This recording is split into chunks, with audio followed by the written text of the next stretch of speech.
Lockdown 3 शुरू होते ही दिल्ली सरकार ने अर्थव्यवस्था को पटरी पर लाने के लिए जनता पर बोझ डालना शुरू कर दिया है।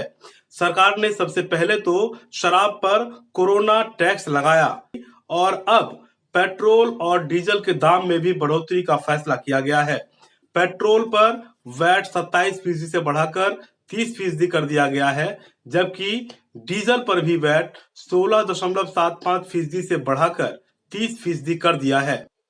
कीमत में बढ़ोतरी के बाद दिल्ली के वित्त मंत्री मनीष सिसोदिया ने ट्वीट कर इसे कठिन समय में लिया गया फैसला बताया है।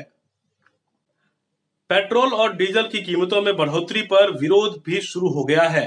दिल्ली में गुड्स ट्रांसपोर्ट ऑर्गेनाइजेशन ने सरकार के इस फैसले का कड़ा विरोध किया है।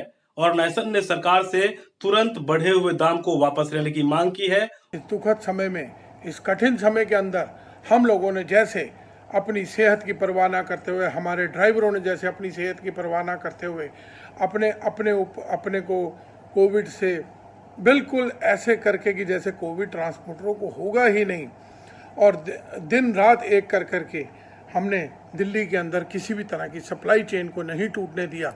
लेकिन उसके परिणाम स्वरूप जो फल हमें मिला वह यह मिला कि दिल्ली सरकार ने आज 7 रुपये 10 पैसे डीजल के ऊपर जो वैट बढ़ा करके उसका इनाम दिया है हम लोगों को। इसकी हम भरसक निंदा करते हैं। दिल्ली में विपक्षी कांग्रेस और बीजेपी ने भी पेट्रोल और डीजल की कीमतों में बढ़ोतरी पर विरोध जताया है। पूर्वी दिल्ली के सांसद गौतम गंभीर ने ट्वीट कर दिल्ली सरकार पर हमला बोला है। गौतम गंभीर ने कहा है कि एक समय तो सरकार सब कुछ फ्री में देने को तैयार थी और अब एक के बाद एक कीमतें बढ़ाती जा रही है।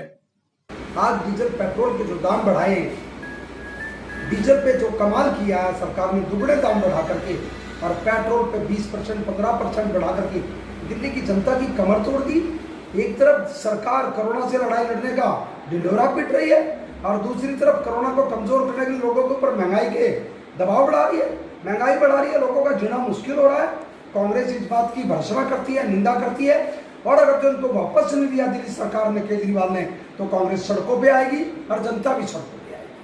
शराब से लेकर पेट्रोल डीजल की कीमतों में बढ़ोतरी को लेकर केजरीवाल सरकार का विरोध इसलिए भी हो रहा है कि सरकार शुरू से ही किसी भी टैक्स बढ़ोतरी के खिलाफ खुद को दिखाती रही है। लेकिन पिछले 40 दिनों में लॉकडाउन के दौरान दिल्ली की अर्थव्यवस्था की पोल खुल गई। फिलहाल दिल्ली सरकार ने फैसला कर लिया है। हालांकि उम्मीद ये भी जताई जा रही है कि आने वाले दिनों में इस पर सरकार पुनर्विचार भी करे।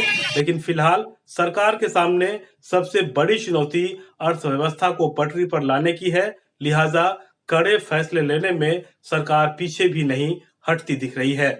दिल्ली से टोटल न्यूज के लिए मैं विश्वजीत झा।